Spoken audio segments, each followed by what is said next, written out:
1 Samuel 1, versículo 1 em diante, diz assim: Houve um homem de Ramataim Zofim, da região montanhosa de Efraim, cujo nome era Eucana, filho de Jeroão, filho de Eliú, filho de Tol, filho de Zufi, efraimita. Tinha ele duas mulheres, uma se chamava Ana e a outra Penina. Penina tinha filhos, porém Ana não os tinha. De ano em ano este homem subia para a sua cidade para adorar e sacrificar ao Senhor dos Exércitos em Siló. Assistiam ali os sacerdotes do Senhor, Ofne e Finéias, os dois filhos de Eli. No dia em que Eucana sacrificava, costumava dar quinhões, pedaços para sua mulher e a todos os filhos e filhas dela. Porém a Ana dava uma porção dobrada, porque a amava a Ana, embora o Senhor lhe tivesse fechado a madre. Ora, a sua rival muito a provocava para irritá-la, porque o Senhor lhe havia fechado a madre. E assim sucedia de ano em ano que, ao subirem à casa do Senhor, Penina provocava Ana, pelo que esta chorava e não comia. Então Eucana, seu marido, lhe perguntou: Ana, por que tu choras? Por que tu não come? Por que está triste o teu coração? Eu não sou melhor do que 10 filhos para você? Então Ana se levantou, depois de comerem e beberem em Siló, e Eli, sacerdote, estava sentado numa cadeira junto ao pilar do templo. Ela, pois, com amargura de alma, orou ao Senhor e chorou muito, e fez um voto dizendo: Ó Senhor dos Exércitos, se deveras atentares para a aflição da tua serva, e de mim te lembrares, e da tua serva, não te esqueceres, mas lhe deres um filho, homem, ao Senhor o darei por todos os dias da sua vida, e pela sua cabeça não passará navalha.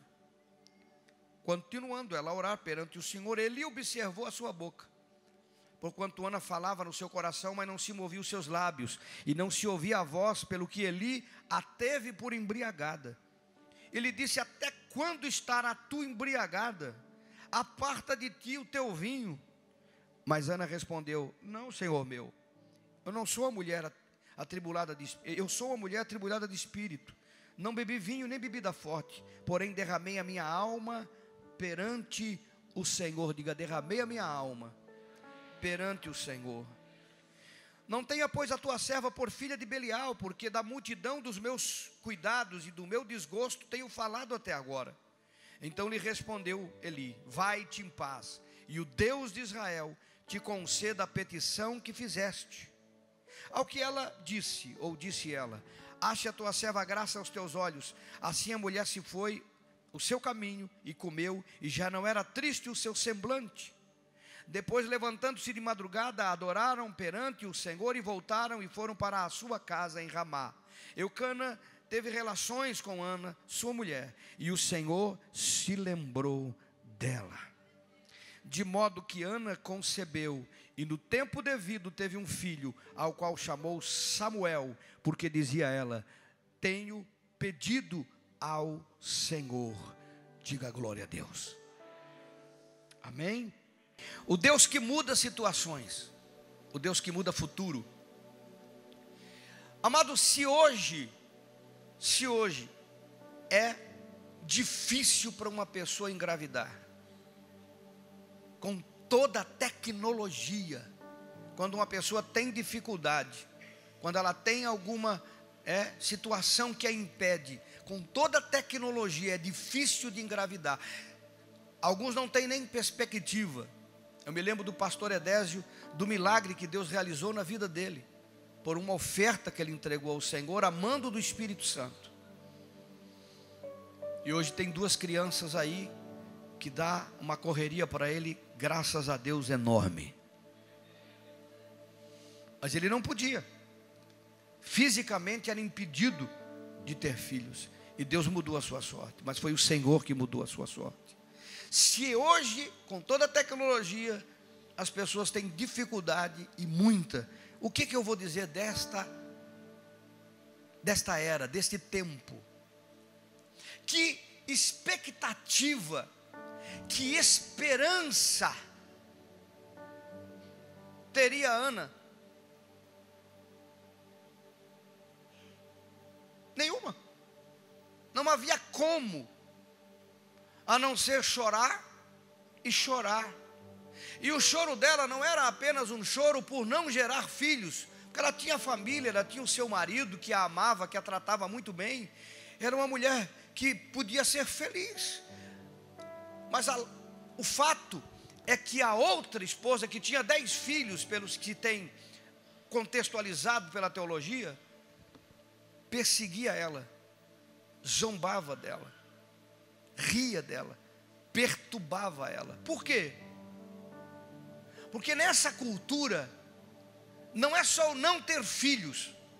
Hoje a gente olha para a Europa, as pessoas preferem criar cachorrinho, criar gatinho, do que criar filho, né? E o mundo está assim, por causa de milhões de pessoas. Mas nessa cultura, a mulher que não tinha filho era tida como uma mulher que Deus não amava, uma mulher que não era abençoada. Então a cultura e a religião pesavam sobre a vida dela. Além de não ter o filho, ainda era estigmatizada como uma mulher que Deus não amava, que tinha um problema. Porque para o judeu, quando tinha alguma falha, algum defeito, alguma doença, algum problema, você sabe disso, pelos cegos, pelos paralíticos que Jesus curou, eles também eram estigmatizados pelo fato de achar que tinha pecado, que Deus estava castigando. Então tinha a ideia religiosa, a ideia cultural e ainda o contexto de não poder gerar. Era muito difícil, muito peso. Mas ela conhecia o Deus que muda situações. Quantos conhecem o Deus que muda situações aqui? Tomara você o conheça mesmo. E se não o conhece o suficiente, cresça no conhecimento dele, porque ele é um Deus que muda situações. Eu quero que você aprenda um pouco sobre este acontecido. Eu te dei apenas um cenário pequeno da época, da situação e da cultura. Eu te dei apenas um cenário pequeno. Todo ano, se a outra tinha 10 filhos, então por 10 anos, eles iam no templo, faziam os sacrifícios, e ela não tinha filhos. E ela sofria, a outra zombava, e ela sofria, a outra zombava, e ela sofria, a outra zombava. Ela vinha caminhando por anos, não foi por dias, por semanas, foi por anos. Uma amargura no coração e um sentimento na alma. E o que nós aprendemos com isso? Que nem tudo o que nós começamos, nem tudo o que você começa, vai sair do jeito que você planejou. Diga para o seu irmão, nem tudo que você começa sai do jeito que você planejou.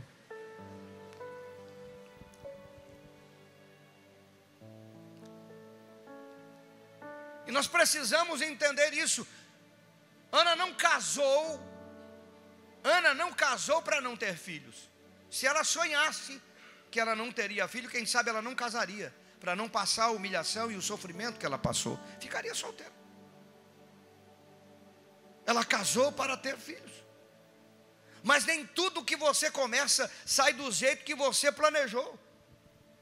E aí eu quero entrar um pouquinho na sua vida, não na de todos. O auditório é grande, são muitas pessoas, mas você pode se identificar. Às vezes você entra no emprego pensando que vai ser uma bênção e começa a ter sofrimento, começa a ter perseguição, começa a ter luta. Às vezes você entra no emprego achando que vai ser promovido e é mandado embora. Não sai do jeito que você saiu. Às vezes você entra numa faculdade, começa uma faculdade achando que era alguma coisa e não é aquilo que você pensava, não é aquilo que você queria.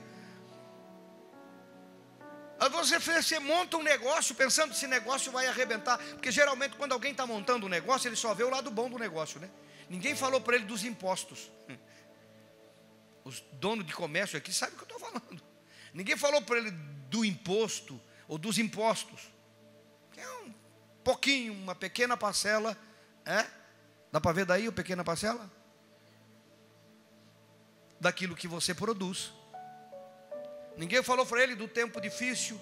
Ninguém falou para ele da concorrência desleal.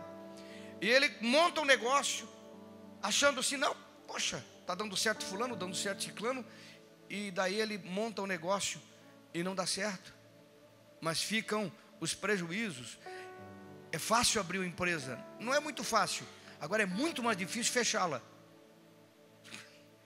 A pessoa abre, a pessoa, não, depois se não deu, mas se não deu para fechar, é muito mais complicado do que para abrir.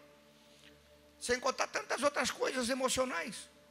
Às vezes a pessoa entra numa sociedade, dizendo, essa sociedade, o irmão é crente, eu sou crente, Jesus está junto, tem o Espírito Santo, e ele esqueceu que o diabo também frequenta igreja. Vai no culto de oração e tudo, Satanás, irmão. E não tem nada de assustado do que eu falei, porque o livro de Jó nos dá um lampejo do céu, e o Eterno chama os seus filhos, chama os anjos, e Satanás está lá no meio deles. Se Satanás vai no céu, numa reunião que é chamado por os filhos, imagina a sua sociedade. Alguém está aí, não? Ele é intrometido, irmão. Como é que ele vai não fazer nada para uma sociedade entre crente dar certo? Claro que ele vai tentar criar uma situação, porque tem muitos desdobramentos.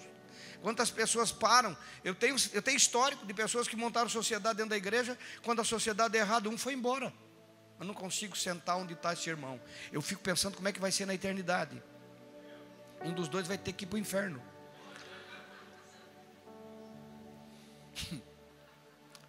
Alguém está aí, não? Nem tudo que você começa sai do jeito que você planejou. Ana planejou casar e ter filhos, mas não deu certo. Mas olha para o seu irmão e diga, existe um Deus que muda situações.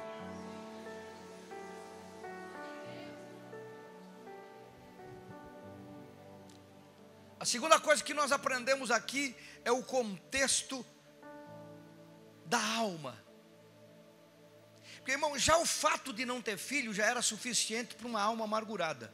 Agora, a Penina, diz o versículo, irritava a Ana muito. Perturbava ela. Inticar, sabe aquela coisa de inticar? Alguém lembra do tempo do inticar, não? Meu Deus, todo mundo com mais de 40, levanta a mão, por favor.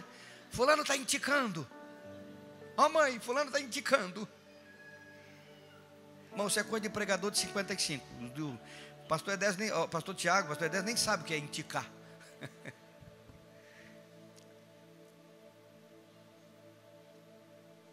Ela ficava irritando a outra.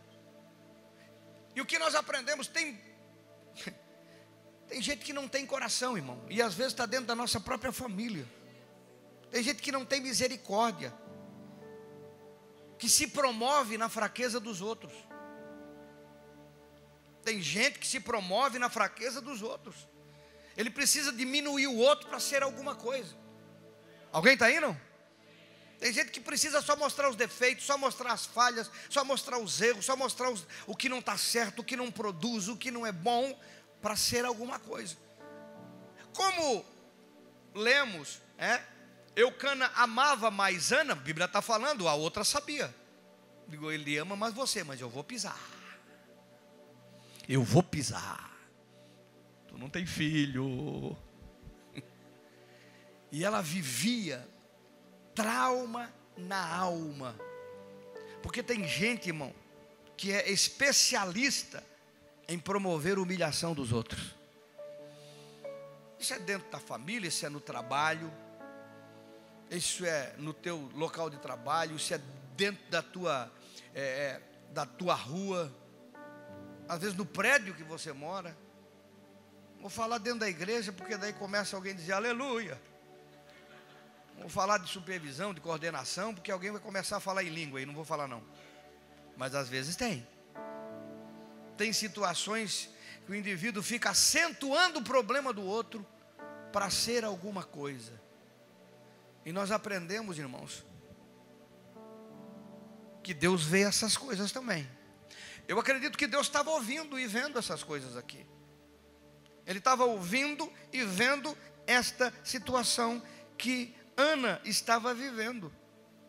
Há um versículo na Bíblia que não sei se você já leu, que diz assim: quando o teu inimigo estiver passando dificuldade, não se alegre, para que o Senhor não retire a mão sobre ele. Alguém já leu um versículo assim? Não? Olha só. Às vezes nós ficamos felizes, fulano se ferrou, meu irmão, se lascou todo, e ficamos felizes. Deus vai lá e tira. Porque Deus não é um Deus que nos dá o direito de justiça, Ele nos dá o direito de perdão. não de justiça, Ele nos dá o direito de perdão, nos manda perdoar, nos manda dar outra face, nos manda abençoar, nos manda bem dizer quem nos maldiz. Ele só manda a gente fazer coisa boa para quem a gente gostaria de ver ferrado. E quando Ele trata com o indivíduo e nós achamos que tem a ver conosco, Ele vai lá e tira a mão. Porque nós precisamos entender que toda justiça pertence ao único que é perfeito. Nós somos falhos e pecadores. Alguém está aí, não? Então você precisa entender que sempre alguém vai querer tirar vantagem das nossas fraquezas. Sempre vai existir pessoas, e nós precisamos lidar com isso, de pessoas que querem tirar vantagem. Mas se nós conhecemos o Deus que muda a situação, esse Deus pode fazer a coisa mudar na nossa vida. Diga para o seu irmão, se você conhece o Deus que muda a situação, Ele pode fazer as coisas mudar na sua vida. A terceira coisa que eu quero que você aprenda é que enquanto as nossas lágrimas e queixas são feitas aos homens comuns, pouco ou quase nada vai mudar na nossa vida. Às vezes nós ficamos falando com os homens comuns. Ana chorava muito, todo ano, pensa, todo ano ela ia lá, chorava, a outra pisava, a outra zombava, a outra humilhava e ela chorava, não comia. O que acontecia? O seu marido ia lá e disse: Ana, eu não sou melhor do que 10 filhos, eu te amo, eu te dou a melhor parte. Ele fazia tudo que estava ao alcance para vê-la feliz, mas ela não ficava feliz. E ela chorava para os homens. Às vezes nós queremos mudar a situação na nossa vida e queremos que alguma coisa aconteça por causa de um homem, por causa de um ser humano, por causa de uma pessoa que está perto da gente. E às vezes tem pessoas que têm síndrome de tadinho. Já viu síndrome de tadinho? A pessoa se faz de vítima o tempo todo para estar alguém abraçando alguém. E quando alguém não abraça, não fala, não elogia, a choradeira. Porque ele quer a atenção dos homens e não muda a vida do indivíduo. Toda a pena que possam ter de mim ou de você, todo coitadinho, todo tadinho, toda situação, todo abraço, toda coisa que posso fazer, não muda a nossa situação. Agora, se nós queremos mudar a nossa situação, nós precisamos entender essa situação que Ana fez. Mesmo o seu marido a amando, dando o bom e do melhor para ela, a sua vida mudou quando ela foi diante do Senhor, o Deus que muda situações. O Deus que muda situações. Alguém está aí comigo nessa noite? Nessa tarde? Não? A pessoa, o ser humano, ele só pode nos confortar. Mas Deus, Ele pode mudar todo o nosso futuro. Ele pode mudar todo o nosso amanhã. Foi orando a Deus, foi derramando. Por isso que eu fiz questão de vocês repetir que ela derramou a sua alma perante o Senhor. E aqui eu quero destacar duas coisas importantes que aconteceram. Primeiro, Ana não orou apenas. Muita gente tem dito: eu tenho orado, eu tenho orado, eu tenho orado, eu tenho orado. Mas eu quero dizer para você que Ana, ela tinha orado. Ela orou um ano. Com certeza não foi a primeira vez que ela orou, irmão. Não foi a primeira vez que ela clamou. Uma mulher numa situação dela, com certeza ela orou e muito. Mas chegou um determinado momento da sua vida que ela não orou apenas, ela derramou a sua alma perante o Senhor. E o que tem faltado nessa geração é entender esse nível de entrega, de derramar, de desnudar a sua alma perante o Senhor. Às vezes nós chegamos perante Deus com palavras bonitas, com palavras certas, com palavras de chave, com palavras elaboradas, e achamos que isso vai impressionar o nosso Deus. Você quer saber uma coisa que impressiona Deus, que toca Deus? É um coração quebrantado e compungido. Esse coração quebrantado e compungido, Deus não o desprezará, diz a palavra. Às vezes nós dizemos: por que a minha oração não é respondida? Porque a minha oração é uma oração religiosa às vezes.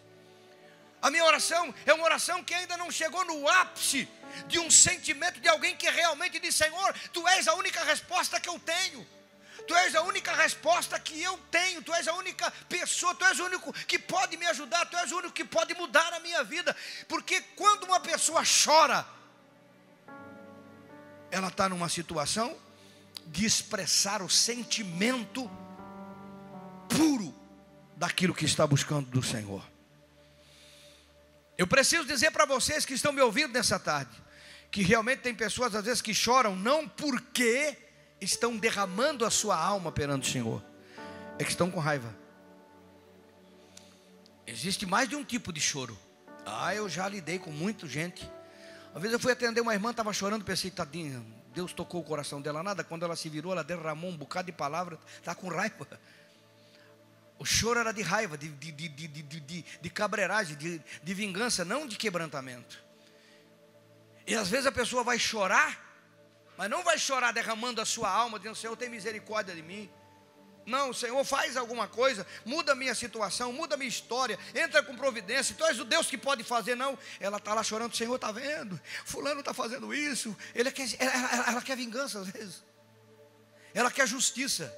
Ou como as pessoas pedem justiça? Não, Deus é pai, mas é pai do outro também. Não é só pai seu, ele é pai dos espíritos. Não, mas Deus é justo também. Quando você fizer alguma coisa parecida, você quer a mesma justiça sobre a sua vida. Por isso que a Bíblia diz que Deus faz a chuva cair sobre justos e injustos. Por quê? Porque quando você tiver com algum problema e estiver injusto, a chuva cai sobre você também. Alguém está me ouvindo? Alguém está aqui nessa tarde? Presta atenção.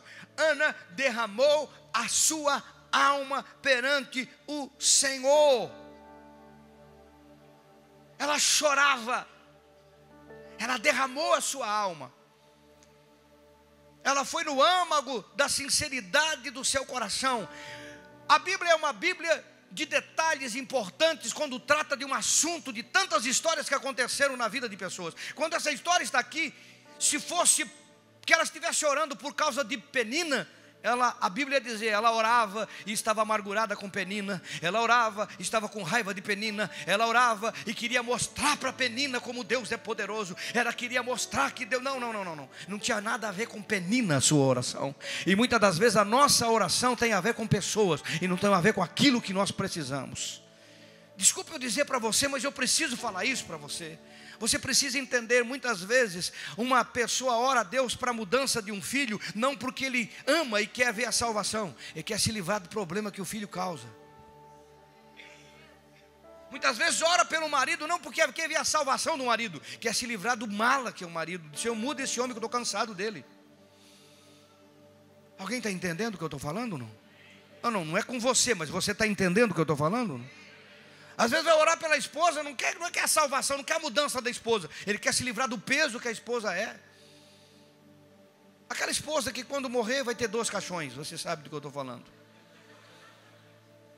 E a pessoa ora não porque ela ama, não porque ela quer o bem, não porque ela está... Não, ela ora porque ela quer se livrar de um problema, ela quer... Meu irmão, Deus é um Deus que sabe o nosso futuro. Sabe todas as coisas. Eu não posso chegar diante de Deus com máscara, com maquiagem, com palavras dúbias. Irmão, a gente lida com o ser humano o tempo todo. E o ser humano, ele fala uma coisa, pensa outra e sente outra. Ele fala uma coisa, pensa outra e sente outra. Quando você alinhar o que você fala com o que você pensa, com o que você sente, você vai ver quantas orações vão ser respondidas na sua vida. Derramar a alma. Ela não derramou palavras, ela não derramou sentimento, ela derramou sinceridade. A Bíblia não fala que tipo de oração longa que foi, mas fala de algo importante, que é a 4ª coisa que faz mudar o nosso futuro, que faz Deus intervir no nosso amanhã. E é uma coisa importantíssima, porque ela fez um voto. Ela fez um voto.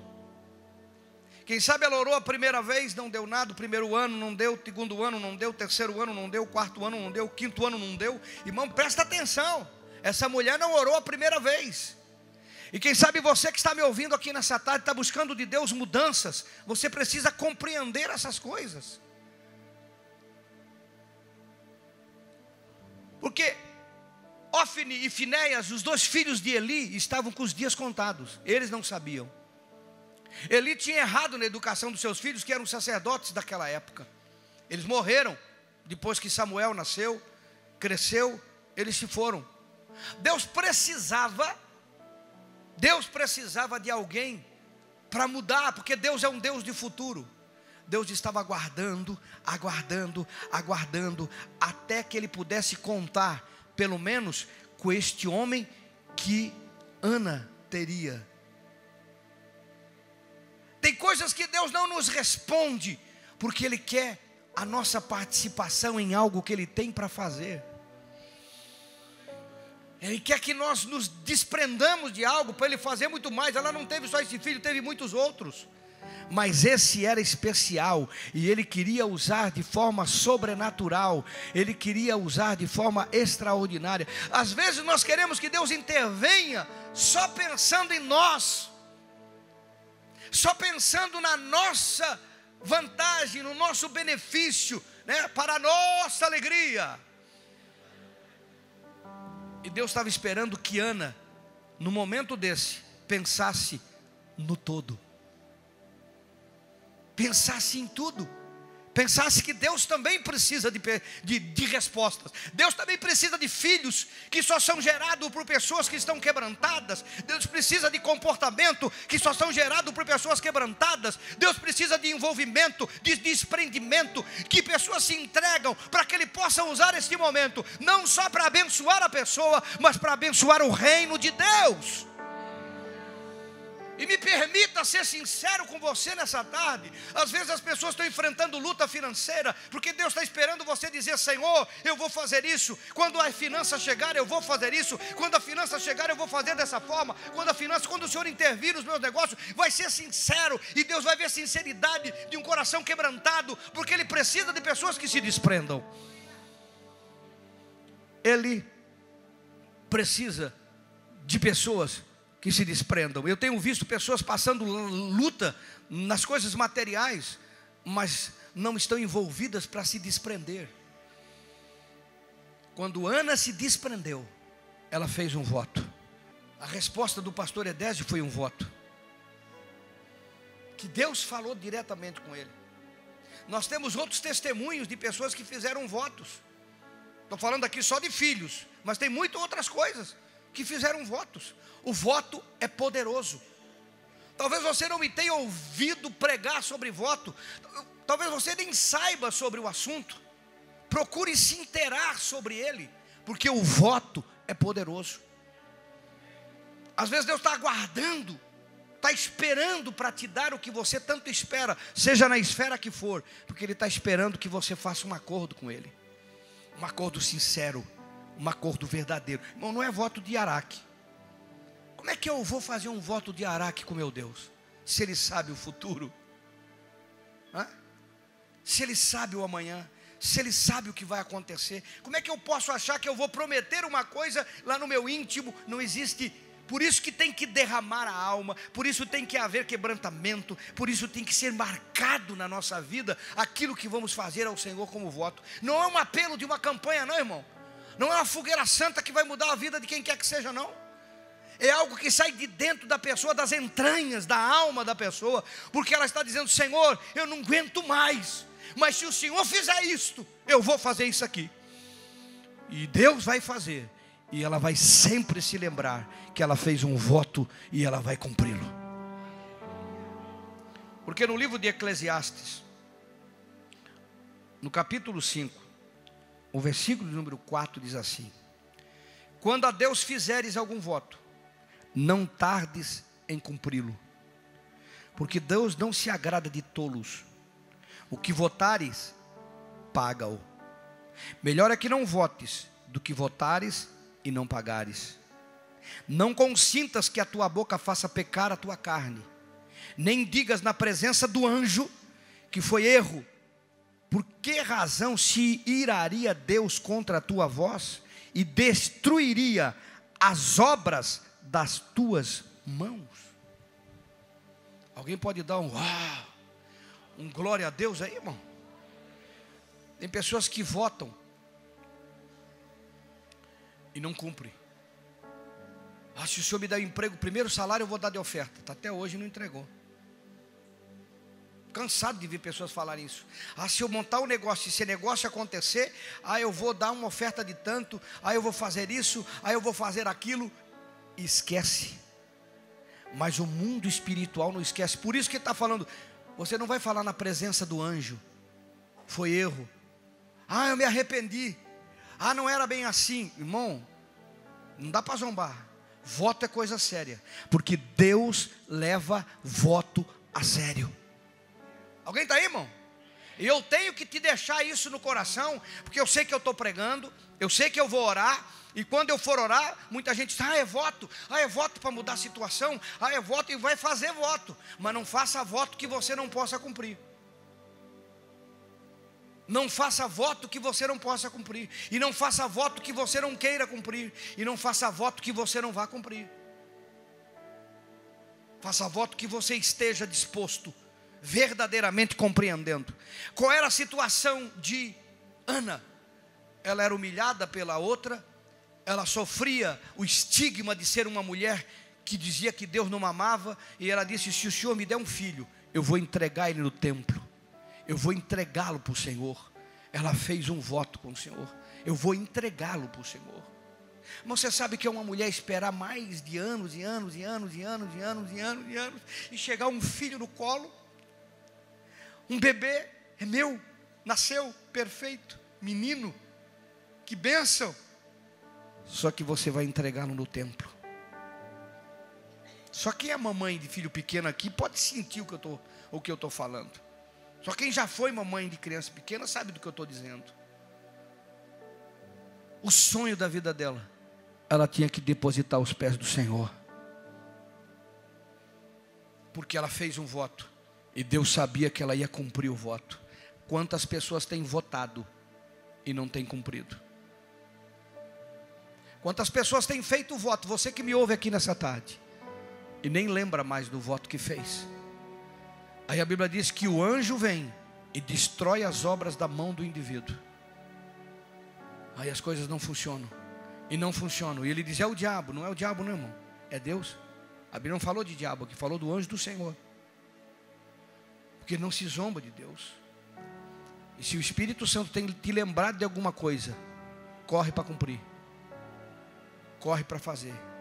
E se você for fazer alguma coisa, que está envolvido com voto, eu quero dizer uma coisa para você: cumpram. Se for fazer, cumpram, porque Deus é um Deus de votos para cumprir e mudar o futuro da sua vida.